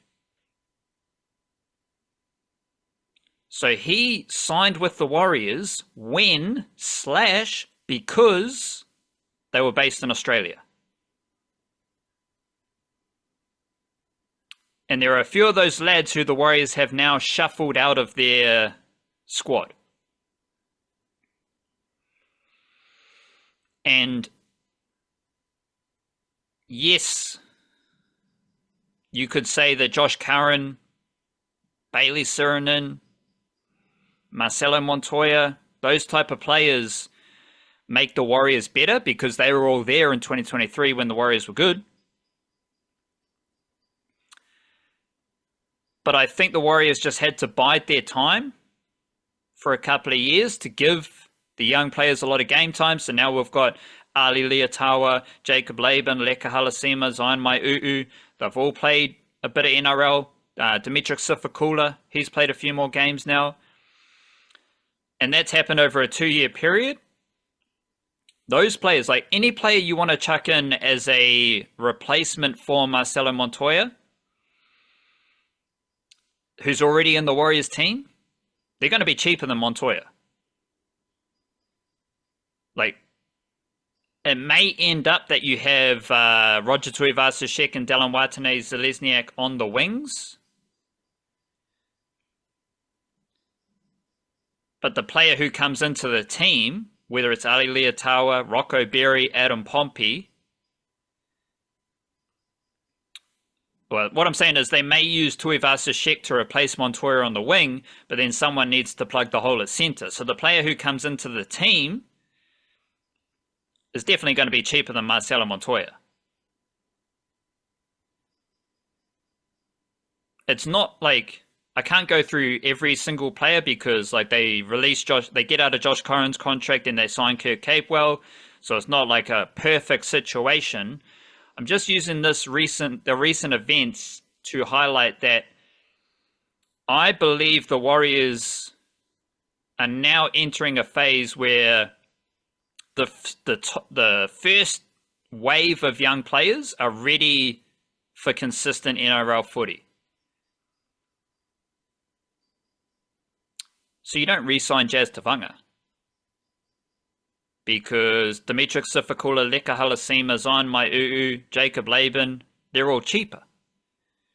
So they can all do the same role, limited minutes off the bench, and offer more value in the salary cap. Of course, we don't know the figures of the salary cap. Anyone who talks about those figures is kind of just making them up because who knows? We aren't lucky enough to know those figures in Aotearoa and Australia, unlike American sports and whatnot. So a better way to look at it is first or second contracts versus third, fourth, fifth NRL contracts. First or second contracts, which go to the young players, the emerging players, they're always going to be less than third, fourth, and fifth contracts. Like it's very rare where your first NRL contract is higher than your third NRL contract. It doesn't make much sense. And the Warriors, now that these players are ready, they've got more experience, that's where the salary cap value is. Part of this is that I think the Warriors are going to make up for some of the losses in their roster by promoting from within, and I don't think that means the Warriors are going to sign many more players. And so again, like Sam Healy, they signed him from the Cronulla Sharks, but he probably didn't have a NRL contract with the Sharks last year. He might have had a development contract. He might have just had a part-time New South Wales contract. Either way, the Warriors have signed him to his first or second NRL contract. And if Freddie Lussick is to depart to another NRL team, he would be signing probably his third or fourth NRL contract. So right there, you've got some value. This is relevant also because we've seen how the Wellington Phoenix, they utilize their development system as a development club to make money. They fund their operation by being a development club. They develop players, they improve players, they put players in the shop window, they sell them for a transfer fee, and those transfer fees keep getting bigger. That is how the Wellington Phoenix fund a lot of their things. There's no transfer fees in the NRL. But, like, I don't think the salary cap is as important in the A-League. What do you reckon? I would say that's fair. You do also, the A-League has a few more like sort of marquee exemptions as well, where you can get players in that don't count towards the salary cap. And yeah, I mean, I think there's still scope within the A-League salary cap to where the richer clubs can maybe take a little bit more advantage of spending more money versus the poorer clubs. But whereas in we're in the NRL, basically everyone just spends there or thereabouts of the salary cap. So whether you can like a a team like the City Roosters or whoever is probably better suited than certain other clubs to be able to build facilities and putting in all their efforts into things around the team as far as paying your players goes. It's fairly consistent across the NRL, which teams are, everyone's more or less working with an even playing field. And I think I'm sure I read I think the salary cap is like centrally funded as well anyway. So the NRL chips into that. So whereas in the A-League it was the case, and now that's less the case. They've actually slashed that this year of how much they're contributing towards each team's salary cap. So but I mean, for the Wellington Phoenix, it's irrelevant because there's so many players on those first or second contracts, and they're just not going to be paying them big money. So the only guys that'll be earning sort of relatively excessive, maybe guys like Rufer and Payne have been around long enough. Barbarousse certainly as an established player, and your imports. Other than that, it's exactly what you're saying about the Warriors, and you've got young players coming in to replace experienced players, like guys on scholarship contracts. Those are not expensive players, but if your system is good enough, they can do just as good a role, which frees up money to be able to extend your key players because, guys like Roof are probably expecting a pay rise each time. It's a factor with Montoya as well, isn't it? It's like, if you don't get rid of him, it's not just the contract he's on now, it's what is the next contract he's going to be worth. Well, that's probably going to be for a guy with the track record that he's got over the last couple of years and there's the place in his career that he's at. I don't think he's over the hill to where he would be taking less money. I think he would have enough competition from other NRL clubs, which has been proven by the fact he's gone to another NRL club, to where he's got bargaining power to expect more. Well, that's not a thing the Warriors have to worry about now. If the player's at that point and you're thinking, well, we got someone who's as good for a fraction of the cost, well, decision makes itself, really. But the point is that the benefit for the Wellington Phoenix being a development club is the transfer fee. The benefit for the Warriors to be a development club... It's transfer fee, and it's also those players are contributing to their first team as well and putting in good performances and helping them be very successful. But I'm saying, just the winning off the pitch, the reason to be a development club in football is that you get the transfer fees. Which they've basically admitted as well, yeah. Yes. It is a business model to be a development club. Yeah. That system doesn't exist in rugby league, but the benefit of being a development club in the NRL is that you get better value out of the first and second year contracts, so you can better manage your salary cap. And that's where the Warriors are at right now. And if I go back to the Marcelo Montoya outside back situation, the Warriors, again, I'm being very specific. I'm not saying they got out of his contract when they released him. And this is another thing the Warriors have kind of become good at. They shuffled. They wiggled out of the contract. And the Warriors have shown that they can get out of contracts. So again, everyone puts this major price on a contract. Oh, he signed a 5-year contract. What's year 4 and 5 going to be? They'll probably just get out of it. That's what happens. Right? Like you just get out of it. Now the way this was delivered is also interesting. I'm kind of having all these ideas pop in my head, but the Warriors said, we weren't going to re-sign Marcelo Montoya. So we allowed him, and we allowed him to explore options to find the security, and it was the best thing for him to return to Australia.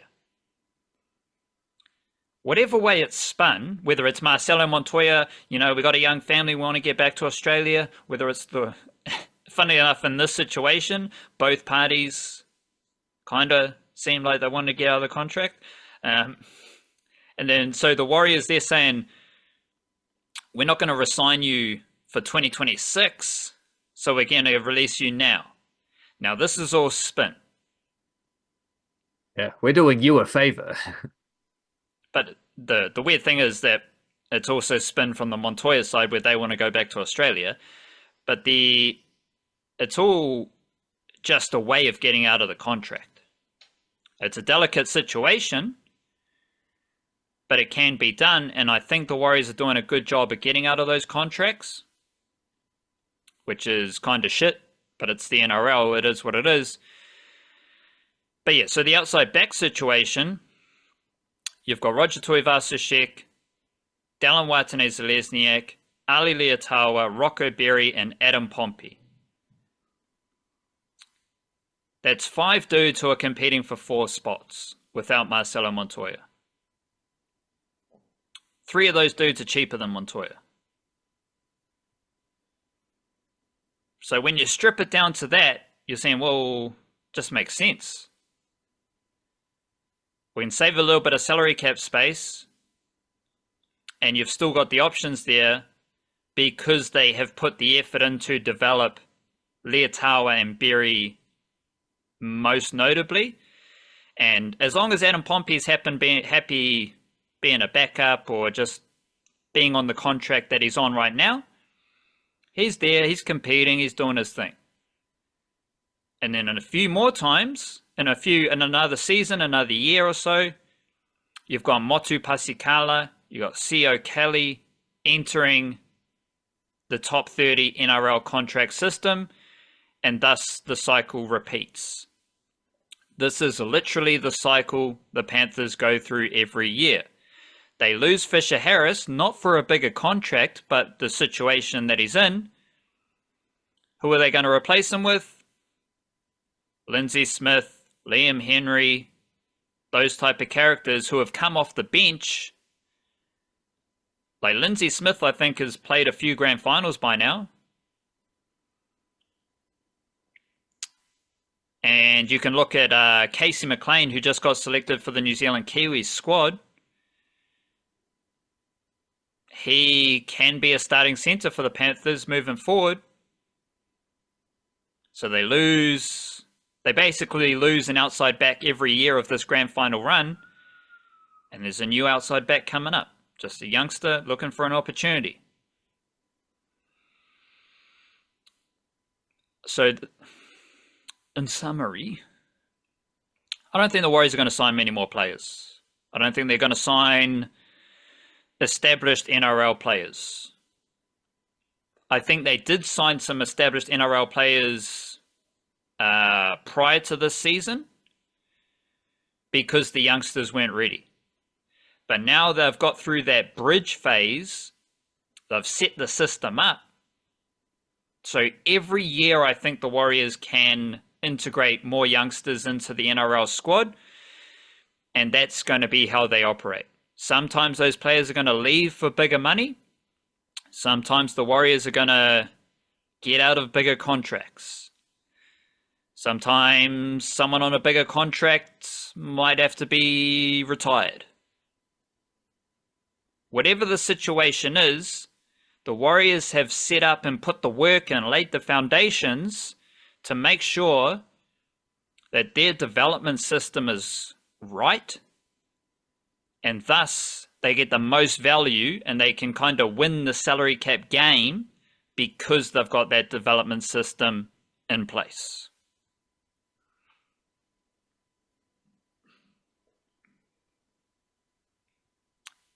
And that is, yeah, I was we're almost at the finish line here, but I'll just chuck in that the Wellington Phoenix, like, they hit that mark probably 2 years ago, maybe. But in particular, I think you really saw it rising last year, where it's like the academy was built up to such an extent that the young guys were ready at that stage. And it's not like you don't set up the academy and then the next year you've got players ready for first team stuff. Like it's not that simple.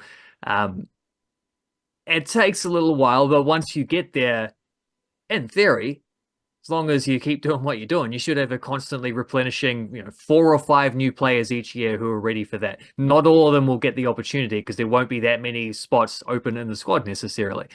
But the Phoenix got to that a couple years ago and have been able to maintain that since.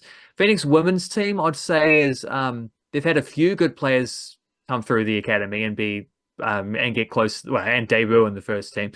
Not a lot of them necessarily becoming key players quite yet, outside of like Macy Fraser or one or two examples like that. But they're getting close. And I think those players who debuted last year, like Daisy Brazendale, Ella McMillan, a few of the Olivia Ingham, those types of players are sort of in the situation that those Warriors guys have been in over the past 2 years of starting to get their debuts, not necessarily ready for week in, week out stuff, but getting a taste for it, part of the development.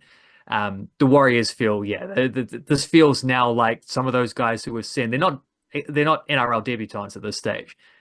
These guys we mentioned have all played, some of them probably 20 odd times.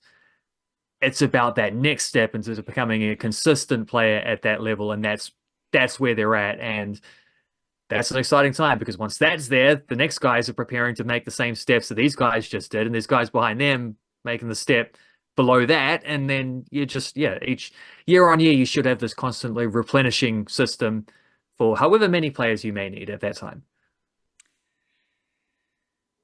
What's the opposite of a development club? I think the Warriors offer a good example a few years ago when they signed Adam Blair, when they signed Blake Green. They got Tohu Harris over. They signed Isaac Luke, Roger Tuivasa-Sheck. But mainly the Adam Blair, Blake Green combination. Like if you're signing those solid, experienced NRL players to come to New Zealand, there's not a lot of value there. But you have to sign them to be a competitive organisation because they know how to play NRL footy. And they're the kind of the best players you can get. Where I don't think you're going to see the Warriors make those kind of signings as much moving forward. The money they spend will be very specific, very deliberate, and may just be a bigger deal. But the role players, I think they will primarily come from within. And that's the niche cast. Good little brainstorming session there at the end about the Warriors. Plenty of Kiwi sports chat for you to enjoy. Big up yourself. Whatever platform you're on. Subscribe to all that other stuff that keeps the wheels greased. And we'll be back on Thursday with a subscriber podcast once again, jam-packed with Aotearoa sport. Big up. Love yourself. Kia kaha. Stay beautiful. Cheer, cheer.